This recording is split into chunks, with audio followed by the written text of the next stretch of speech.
Welcome to Nailed It Radio. Find your simplicity within your complexity with me, life coach Keri Nail.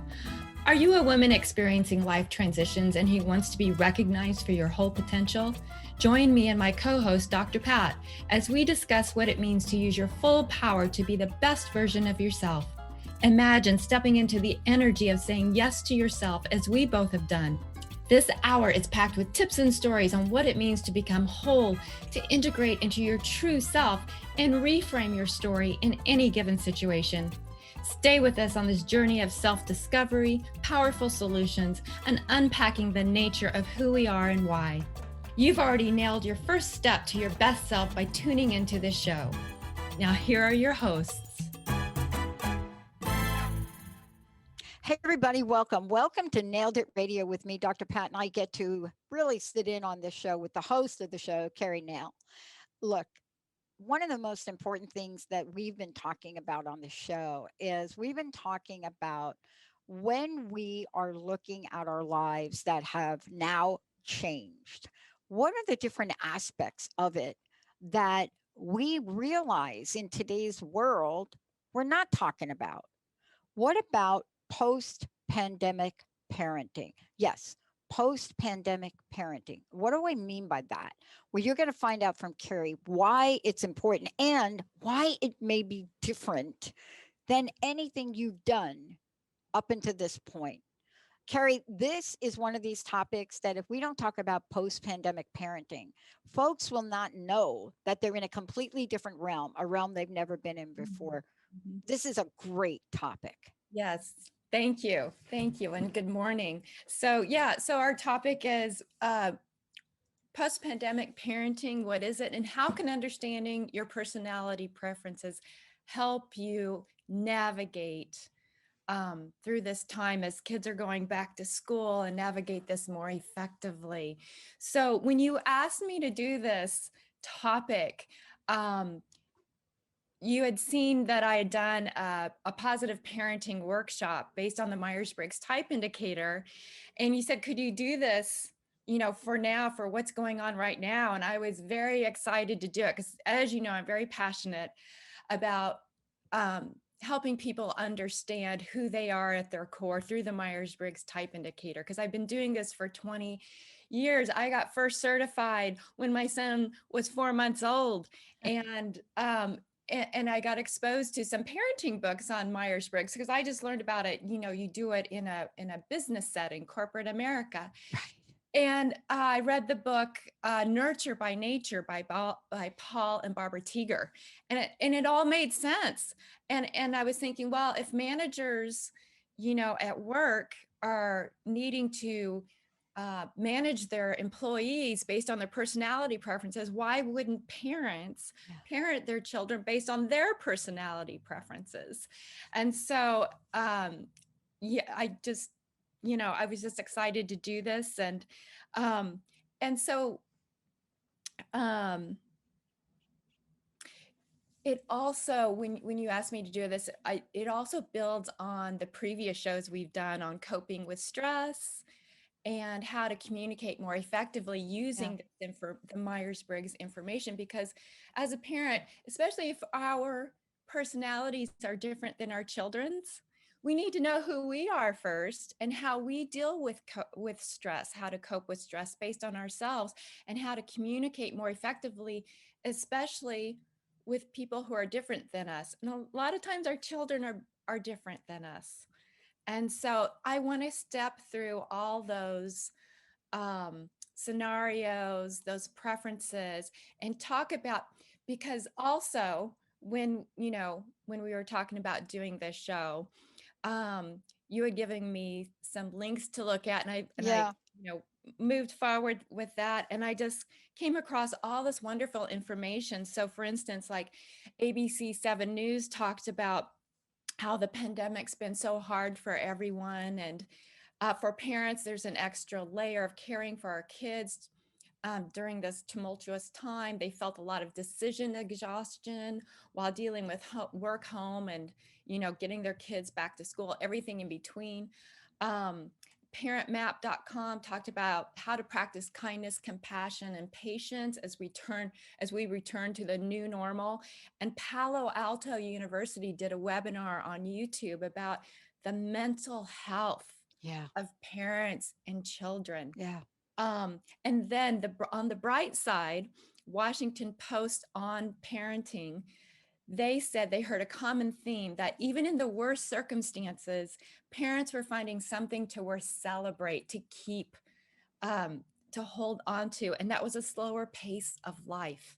And so now we have this opportunity to look at what worked and what didn't work before the pandemic, Yeah. during the pandemic, and now let's let go of the bad stuff, or not so good stuff, and keep the really Yeah. good stuff that And works. that's really why what you're talking about is so extraordinary, because here's the thing that, we just find out. Let me just say, we just kind of find out. We found out over the past 18 months. And let's start with what people may or may not know about Myers-Briggs. Let's just start with the more common conversations: introvert versus extrovert. I mean, that is, when people hear the phrase, they've heard the phrase before, right? Yeah. That's not That's the only probably aspect. and that's probably the most common one people Most hear. common. And then they don't go Yeah. beyond that sometimes. But even with those two, there is discovering. Let's talk about, from your perspective, the introverted child, if you are not an introverted parent. Hmm. And, let's start with the conversation, because you have to understand each other, right? I Yeah. mean, there are some kids that really thrived in this environment. They were by themselves, they were in their rooms, they were able to focus. They're like, leave me alone. And Don't others that were make me not. go back to Yeah, school. don't make me. That was me. That was me. But talk about this for a minute, because we don't really think about this. We don't think about the fact that, wait a minute, I'm an extroverted parent. I do not understand why my child will not come out of that room. Right, right. And so I think there's some images of one is an extroverted parent who's got all the kids in the car, and it's like taking them to do things. Oh, everything's opened up. Come on, kids, let's get in the car. Let's go to the zoo. Let's go to the grocery store. Let's go run errands. Let's go to birthday parties. And because that extroverted parent, they get their energy outside of themselves by being out and about around people and by doing things and being active and talking. Whereas an introverted child, their energy comes from within. So they need quiet time. They need to process things alone. And so the idea of going back to school, especially when they've been able to do school from home without having to be around people, because other people actually take energy from the introvert. So the introverted child needs more downtime to recover their energy. And so a strategy for extroverted parents, instead of going, okay, here, go back to school and drop them off at school and figure it out, is go slow, make a plan before school starts. And if they're young children, bring one or two friends home to your home, and let them, if you have a backyard, let them play outside. I guess that was the extroverted the extroverted child. But yeah, just take kids, have a play date with one or two children first, and then maybe take them to the park when it's not so busy, maybe take them to the grocery store when it's not so busy. Just slowly indoctrinate them back into being around people, and um and not push them too far. Just make it slow, make a plan. Um, and also, when an introverted child comes home from school, when they go back to school, is let them have some downtime alone. Now, you want to be careful and not let them have too much downtime, right? But let them have some space. They It's need to got to be. Can I ask you? Let me just interject here, because really, what you're talking about is it's more than an understanding. This right here is so important, what you just said, and vice versa, which we're going to Mhm. talk about. Mhm. But the hardest thing for an extroverted parent, 5 minutes of a child in a room by themselves is 5 minutes too long. Yes. I just want to put it in perspective in a minute, because what you're saying, and this is what you teach, Keri, what you're saying is this aspect of understanding is so important. And I'm so glad you reminded us of this teaching you do on this, because if we could just understand a few of these things, the tension gets cut, Mhm. the stress, less arguments, the Mhm. perception that my child is sleeping in their room because there's something wrong with them. Not really. Or even if they're playing a video game, Oh, yes. let them play that video game Yeah. even for an hour.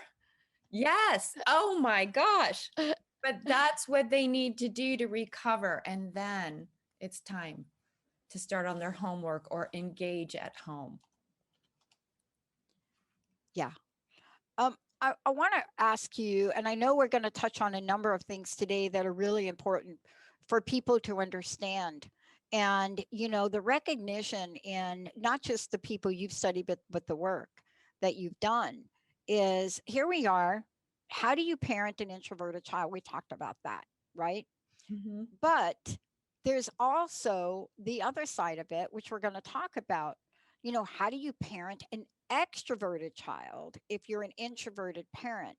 Yes. And, some people think it's like the opposite of something, but it doesn't necessarily have to be. Right. And, we're just talking about one set of dynamics, Mhm. right? We're Yeah. not even talking about if the parents are introvert and extrovert, right? Right.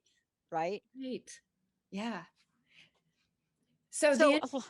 let's do this. One of the things I want to do is, I want to take a short, really short break. And when we come back, let's flip the coin. Mhm. Let's say and talk to all of those introverted parents Mhm. that just has these super active take me here, take me there, play with me. I want to go out. Patience is going to be an understatement in our next conversation with Keri Nail. What do you think, Keri? Short break? Absolutely. Thank When you. we come back, lots to share. Keri Nail is an expert in this arena. Have you ever thought about this? Did you think you're really throwing the towel? You're not sure what to do next? When we come back, lots to share with you. We'll be right back.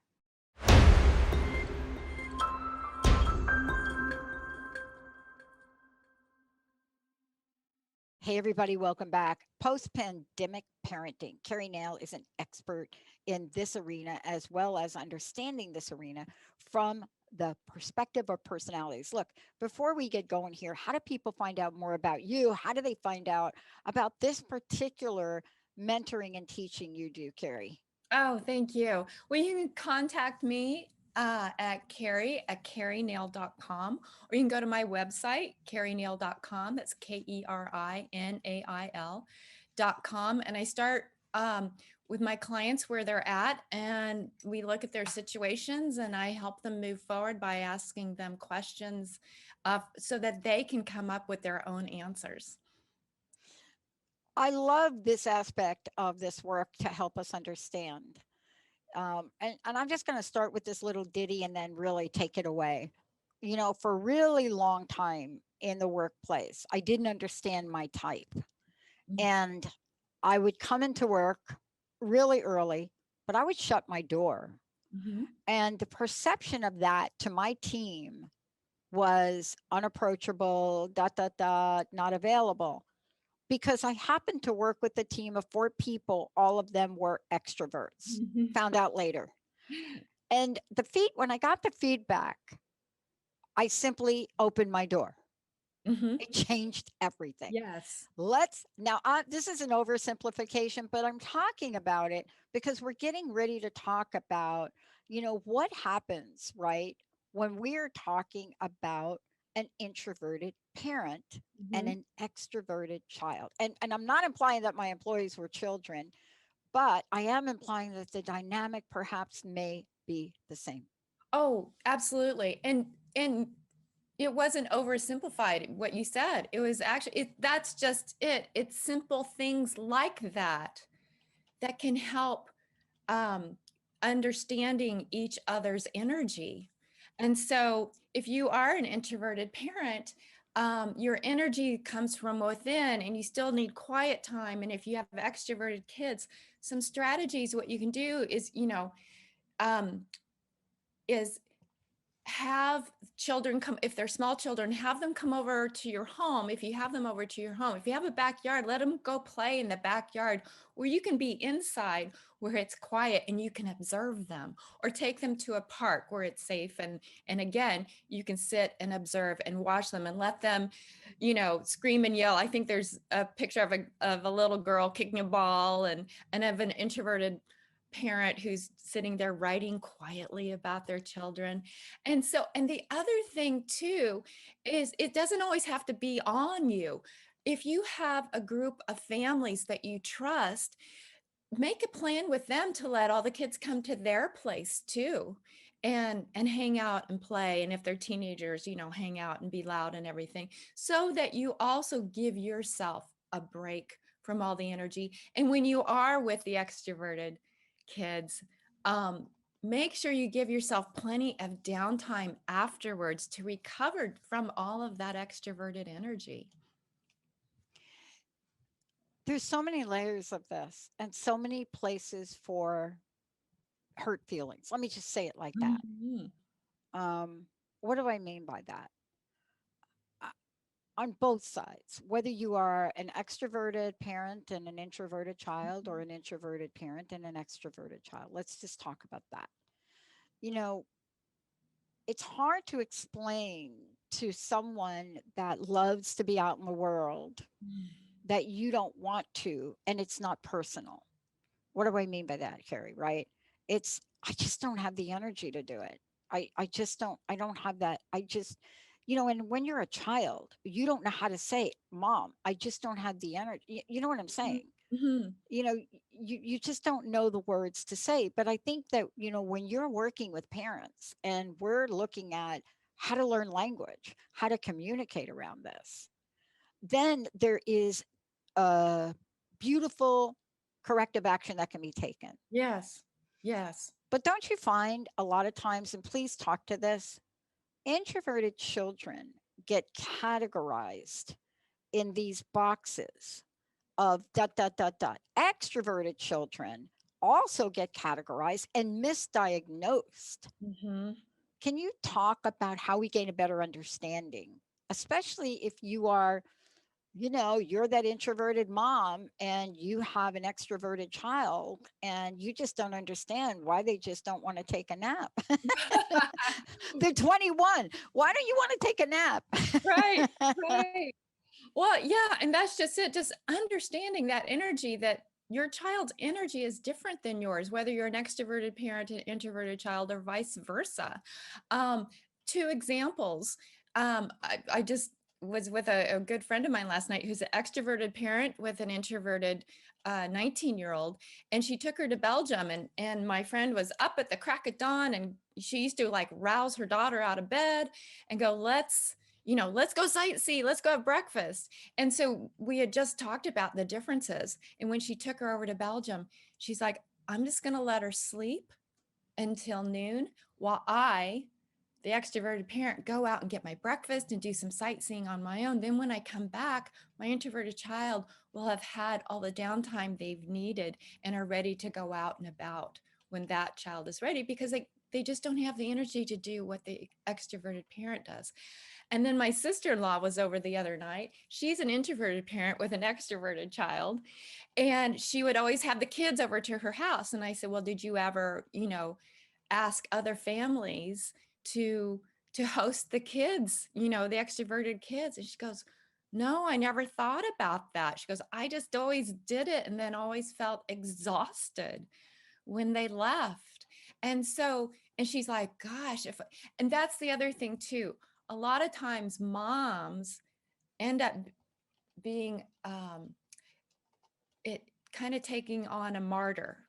I have to do it all. I have to do it all.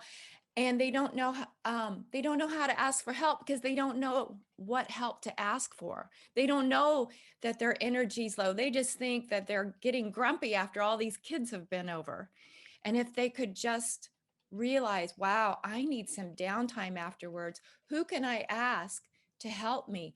Other parents, other families, spouse, grandparents, caregivers, to go, hey, can you take over the kids for a little while I just need some downtime. Right. And when we think about this and we look about how we are communicating and what our desires and needs are, this is the most critical part. What you're teaching people is an understanding, Hmm. not just an understanding of self, but an understanding of each other. And, one of the things that I don't think we talk about enough, and we're going to talk about it as we move forward in the show, because there are other aspects to personality that Yeah. we're going to cover, um, is that you have to start from the place of understanding in a way that says, my child is not broken.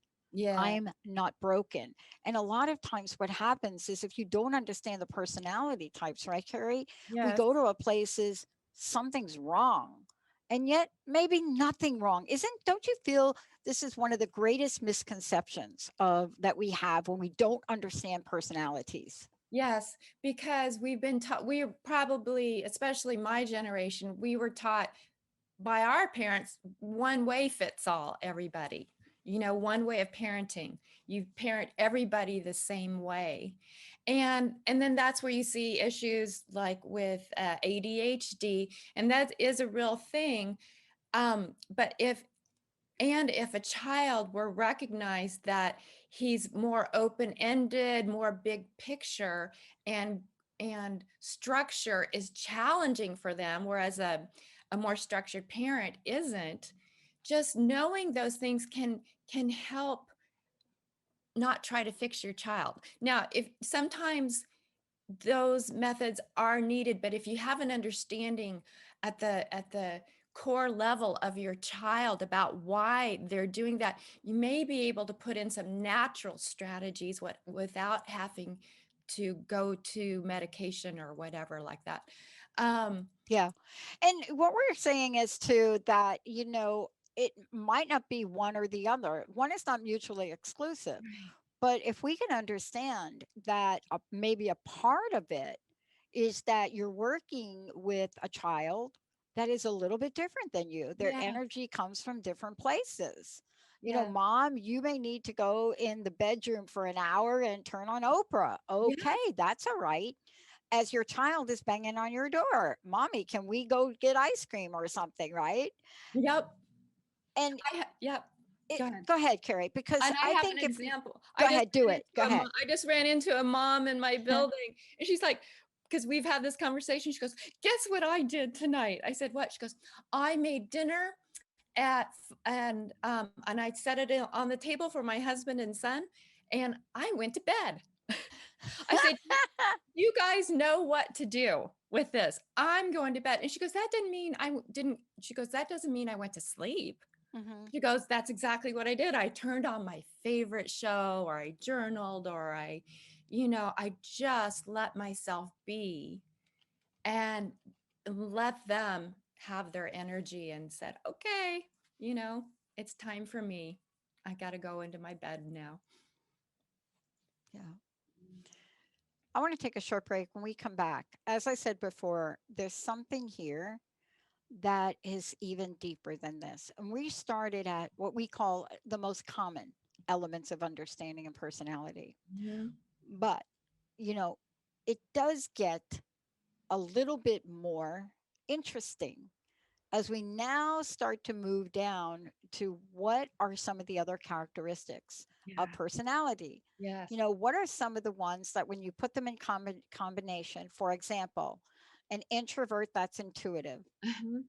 what happens when you put that together with someone that just wants to be analytical about it? Mhm. What happens when your child just doesn't answer you right away and you could see them thinking? Mhm. It doesn't mean they're slow. Right. Keri Nail, everybody. We're going to take a short break. When we come back, get ready to dive deeper into a personal reflection of oneself, but also how about a better understanding that allows for no one to be broken. Stay tuned. We'll be right back.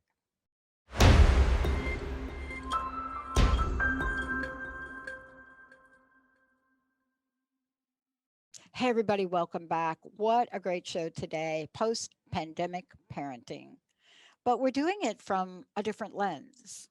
You know, Keri Nail is an expert in the field of personality and Myers Briggs. And more than that, she is a powerful, powerful coach.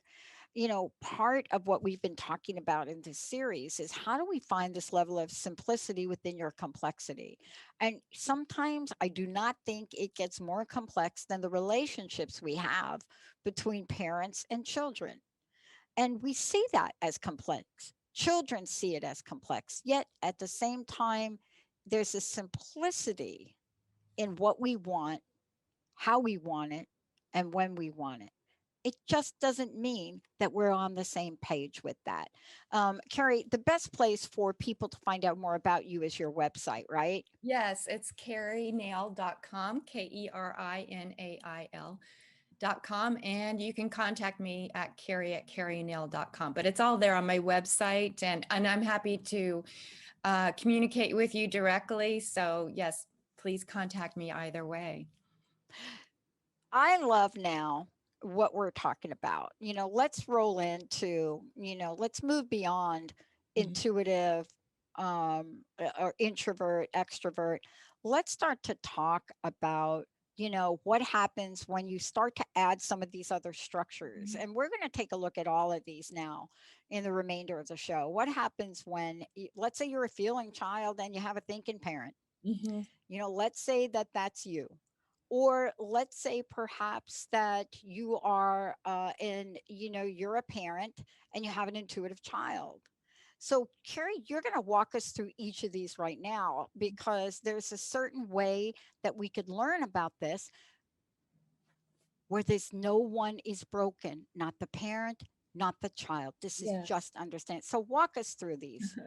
Well, just a quick review of the Myers-Briggs um, preferences. So the first one is where you get your energy. You either get it inward inside yourself, which is introverts, or you get it outside of yourself by talking and being around people. That's extroverted energy. The next dichotomy is how you see things, your perception. And we call it sensing and intuition. So sensing is very in the moment, very practical, very detail oriented, step by step in the moment. And intuition is more big picture, sees patterns quickly, wants to know why, wants to know the concepts, what is always looking at the possibilities, what's going to come ahead. And so just knowing that, and that's where you see a lot of miscommunication as well. Um, so if you're a sensing parent, you tend to want to demonstrate to your children how to do things, how to touch it, how to nail something together, or how to play a game step by step. What are the rules? And if you have an intuitive child that just wants to daydream and imagine and turn materials and toys into, you know, uh, um, superheroes and, a make believe castle or something like that. And the sensing parents going, but that's not how you play this game. You play this game this way, and here are the steps to playing it. So just remember that a sensing parent wants to teach a child how, and an intuitive child wants to know why. So lots of patience when a child's, but why? Why do you want to do this? Why do you do it this way? Why do you do it this way? And the parent just wants to go, well, because the rules say it's this. And so in all these scenarios, and that's one of the things, one of those articles we talked about at the beginning was Yeah. patience, patience, patience, and lots of deep breathing. And um, so what you want to do as a sensing parent is give your children the time to daydream. Um, and listen with patience. Don't squelch their ideas, and also take their ideas. If you're trying to get them to work on their homework, how can you take those daydream ideas that they're thinking about and apply them to what's happening right now? What are you working on? So tell, it's like, okay, great. Those are, again, don't squelch, just listen and acknowledge, wow, those are really great things to think about. Now, how do you apply that to the math homework you're working on right now or the essay you're working on right now? Oh, I don't know. Well, it's like, okay, well, let's come back to it. So it's just because as a sensing parent, we're so good at helping intuitive children implement and bring their ideas kind of back down to earth. Because Yeah. I'm a sensing person, and we tend to start with ourselves first to understand it ourselves first. That's why we have to touch it, see it, smell it. Yeah. We're in People who are naturally intuitive, they look away from themselves first before even coming back. They're up in the clouds. That's So true. so coming back down to ground is like, wow, do I have to? And of course, sensing parents, like, we're at the ground, we're below the ground, we're at the ground.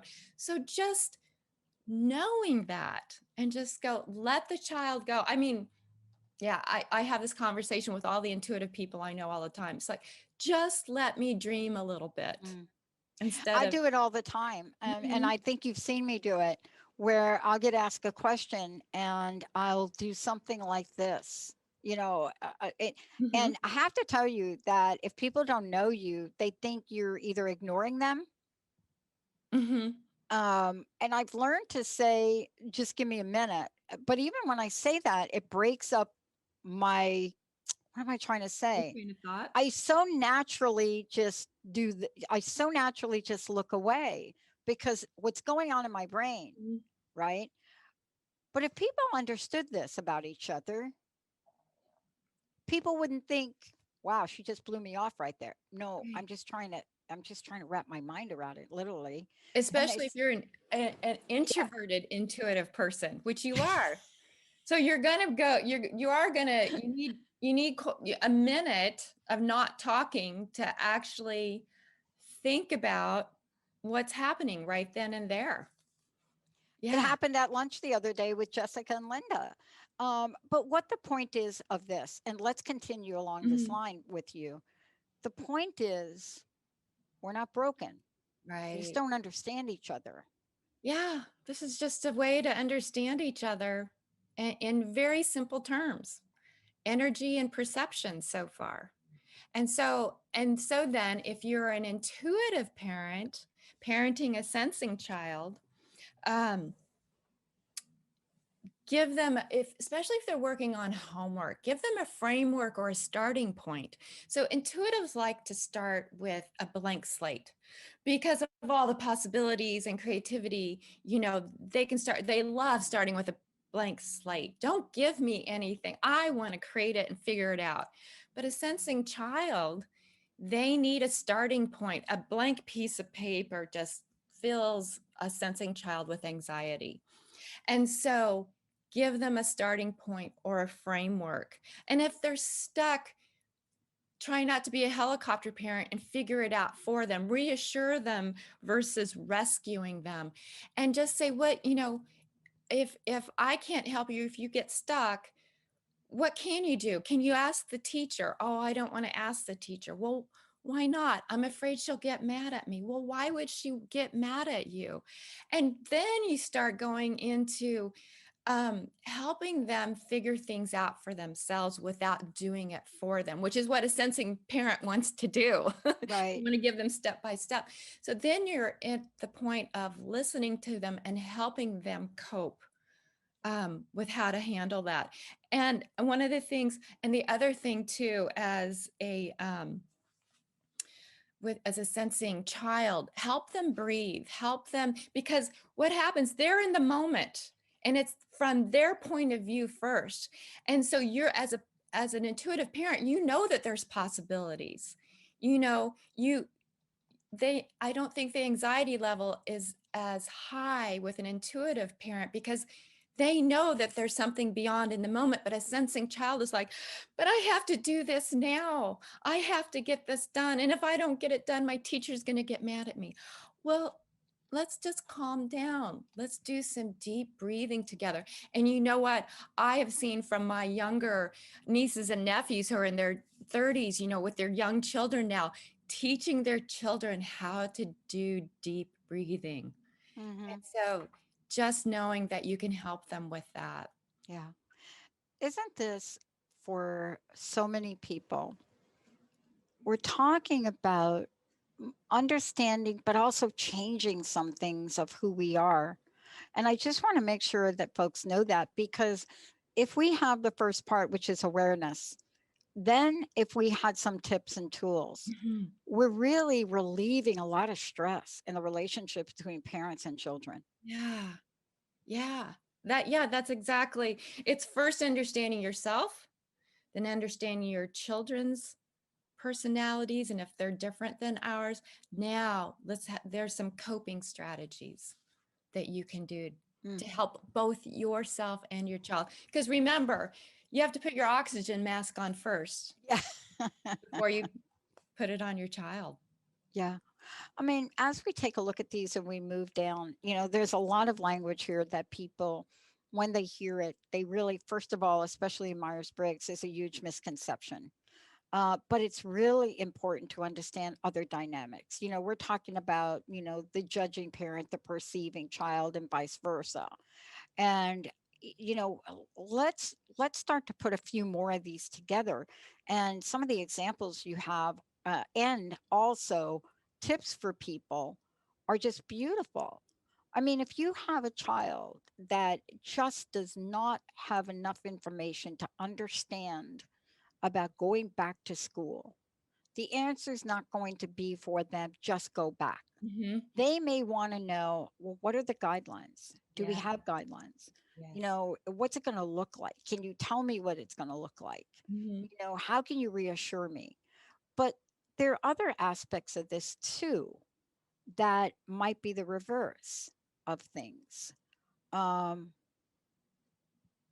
what happens if your child's never on time? Does that mean that there's something wrong with your child? Talk about some of these others. Okay. Well, that one, the time one is more about the thinking and, or sorry, is how, sorry, it's the judging and perceiving dichotomy, which is the last dichotomy. It's about um, boundaries, time sensitivity. So J stands for judging, which doesn't mean a person's judgmental. It just means it's part of the formula of the Myers-Briggs 4 letters. But what it means is um, being very organized, structured, planful, wants to like has a checklist, wants to check it off and move on, wants to make a decision quickly and move on.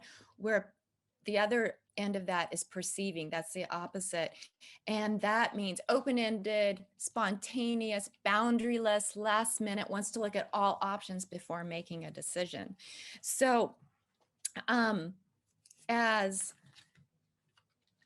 judging parent parenting an open-ended child, um, you don't want to overwhelm. We tend to want to put a lot of structure in place for our children. And with an open-ended child, you have to be careful not to put too many structures into place. So that's where you need to really think about and focus on what are the important boundaries for this child. Perhaps it's making sure they go to bed on time, making sure that they turn off their social media at a certain point, but the rest of it, kind of let them go with the flow and just help them with those important boundaries instead of giving them a structure of every single minute of every single day. But let's talk at the perceiving parent. Let's just talk about an example of this. Let's say you're an extrovert, a parent, a perceiving extrovert. Let's just say that's you. You may be the person that in a minute or in a whim, you get up from your desk post COVID, during COVID, and you have this fantastic idea.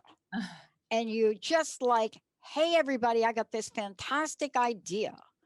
Why don't we play cards? Mm. What? Uh, this is news to me. It's like in the middle of my day. I'm like in the middle of something. I mean, this is one of these things that if we understand it, and this is you as a parent, that one of the things you're not going to do is walk into the middle of the house and make this announcement, with your introvert child that is perhaps maybe, has that personality of judging that needs structure and control and wants you to plan ahead. Mhm. And you burst out and say, I've got a great idea. Let's go play miniature golf. Mhm. And you've just completely derailed from your child's perspective their flow, their Yeah. mojo. They Yes. got their planning mojo on, right? Mhm. Yeah. And you don't understand why nobody wants to go. Well, and that's why it's good to know this about yourself and your child, because um there needs to be some boundaries. And so talking to your child about what are the most important things they need to get accomplished. And boundaries are hard for an open-ended parent. Um, so just being, you still want to have fun, but be aware of boundaries that are needed. For instance, come up with a plan, what's the most important to you and your child. Work with them to come up with a plan on what they need, and then set timers for yourself to remember. And just think about, you don't have to put a lot of structure in your day, but at least the minimum structure your child needs, and then somehow incorporate that into your day. And even if you don't have boundaries for yourself, create a little bit of structure, create a little bit of boundaries for what your child needs, and then set yourself reminders for that. Because Mhm. judging children want to know what's going to happen and when.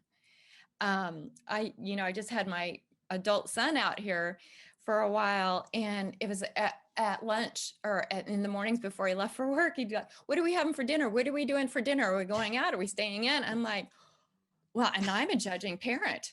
And it's so funny. He and I kind of reversed our roles. And I'm like, I don't know, because I live with, my husband's open-ended, my stepson's open-ended. And so I've just learned, that they just like to go with the flow, and they're just like, yeah, we'll see how we feel at dinner. But my son was going, well, what are we going to have for dinner? What are we going to do? And I'm like, oh, okay. I need to start thinking about that again, just to make him feel more confident into how he wants to know how his day's going to look. Yeah. Yeah. And we're talking about these as separate entities, let's just say. Mm-hmm. But when you put them all Mm-hmm. together, especially in the Myers-Briggs, as you did the summary, when you put them all together, there's multifaceted ways to understand this. And that's why what I said earlier about, the fact that you're teaching this again Mm-hmm. is it may take some time to really look at the dynamics in the family and say, this is what's going on in the family, Yeah. because it may be even more complicated than that. You could have an introverted mom and an extroverted dad, or vice versa, and the children could be split, and there you go. Mm-hmm. Um, so you really have to understand this a little bit more. The one other thing too, let's talk about if we could, is we are now looking at how to understand how we are, and then think about making adjustments. I think one of the things we just talked about with perceiving and judging is, what if you have too much structure? What if one of you has too much structure? What if it's like you just talked about, where you plan everything out to a T, every minute of your vacation, everything about it, Mm-hmm. and then something comes up? How do you learn to handle that? Yeah. How do you change things? Because boy, isn't that what we learned in the past 18 months? You've got to be adaptable here. Yes, yes. And before pre-pandemic, it was all about being organized all the time. And for judging parents, that's great because we like to organize everything. We like to put in all these activities for our kids. And so with the pandemic, we had to sit still. That's hard for those of us that are extroverted and we like to get things done and to sit still. And we have to adapt. And we're not necessarily natural adapters. Judging parents are judging the preference of being organized and structured and wants to make a decision to move on. Adapting is a challenging for us. So perceiving people who are naturally open-ended, they always adapt. They know how to adapt.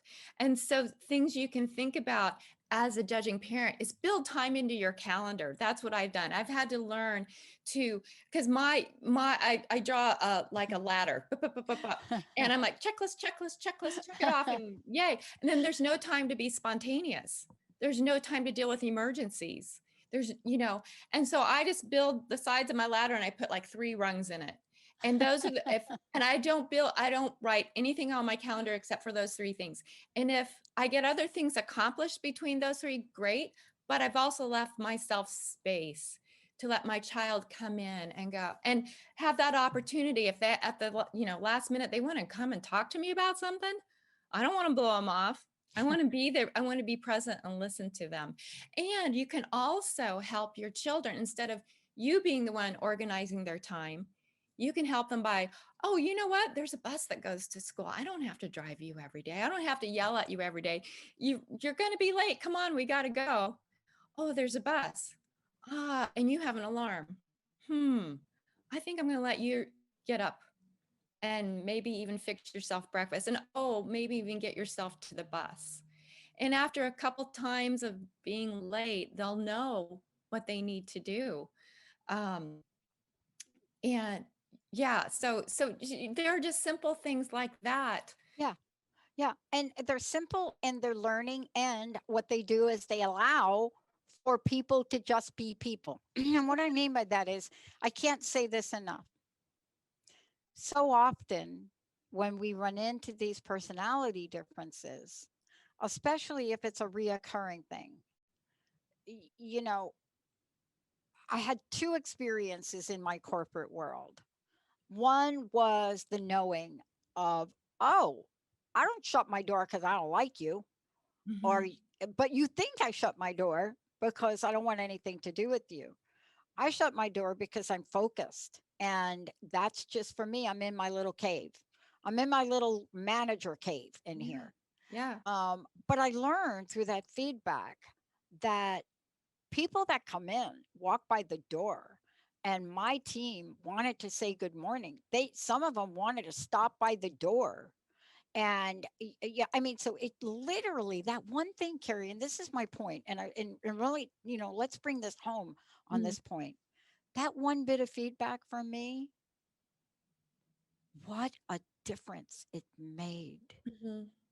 not just in my day, but in the relationship. Now, I will tell you, I had to make some adjustments as an introvert and some other aspects of my personality.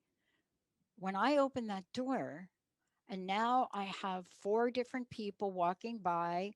Mildred would stop by. Hi, Mildred. How are you? How are the children? Right. Okay. And as they came, at one point, they all came in one day at the same time and literally were in my room.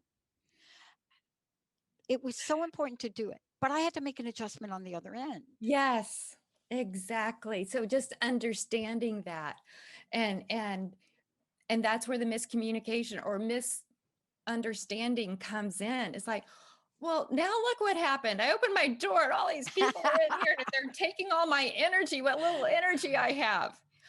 Oh, wait a minute. I got to do something else to counteract that. So Yeah. what am I going to do at the end of the day? Or what am I going to do at lunch? Maybe Right. I need to go off by myself at lunch, Yeah. you know? Yep. Let's talk about this and really bring this home, because people hear us talking about the fact, and I think you referenced me as an introvert. No one believes I'm an introvert. They don't. And I really am. I mean, and I've shared my, a little bit about my score. I've taken a Myers-Briggs several times. And the most important thing I want to share with people about this is a tool to help us understand each other, Mm. not to judge each other, Yeah, right? absolutely. And that's one of the most important things. What can we say to those listening to really acknowledge that there's hope to be able to handle whatever parenting situation you have, post pandemic or not, if they could just understand a few of things we're talking about today? Yeah. Well, and that's why I'm so passionate about this topic. Anything Myers-Briggs related, especially when it well, I always find it helps understanding each Yeah. other. And it's because it transcends the Myers-Briggs concepts transcends all countries and cultures. I've been certified and recertified in 3 different countries, and I've used it in all those Yeah. countries. And and that's what I'm just like, it's so important to know this from the time your child is born. Yeah. To help and support them for who they are and understand who you are and what you need to do for each other. And that way we can all respond to life positively versus react to life negatively. Keri, And thank you. I yeah. mean, please go ahead and finish, because this is such a powerful message. You could not have predicted the past 18 months we've been in. You could not have predicted the level of miscommunication that we're now studying and reporting on.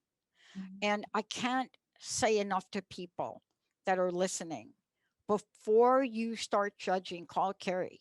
And Yes. the reason I say this is they could learn, they could adjust.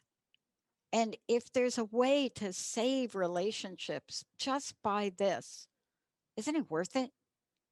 Oh gosh, yes, absolutely. Because one of my favorite quotes, which is also part of Maya Angelou's quote, is do the best we can under the circumstances we're in at the time until we know better, then do better. And once we know who we are at our core and who our children are at our core, and we understand these basic concepts and how you can apply them to your day-to-day life, then we're going to live in a better world. We're going to Mm. live in a more peaceful and positive world. Keri Nail, everybody. Keri, thank you so much. And one of the things that I like to reference is one of my mentors, Matt James. Certainly, Matt from NLP and so forth. But one of the most fabulous quotes that he ever shared was, "Whatever you think you are, you're more than that." But there's another version of it. Whatever you think your child is, they're more than that. Mhm. That's a great quote. Yeah. Keri Nail, everybody, please check out the website. Much more to come on this topic, kerinail.com. Nailed It Radio. This is great. I can't wait to see where you're going with this. Please help some parents and families. Keri Nail, everybody. Thank you, Keri. All right. Thanks, Dr. Pat. Yeah, for those introverts out there, there is hope. People will understand us. We'll see you next time. You've nailed it. Thank you for listening to Nailed It Radio. Find your simplicity within your complexity with me, life coach Keri Nail, and my co-host Dr. Pat on transformationtalkradio.com. I'm at my best when I'm helping others be their best. Tune in next time for more tips and stories on what it means to become whole and integrate into your true self. To subscribe to this show and get more information about how I can help you be your best, visit kerinail.com.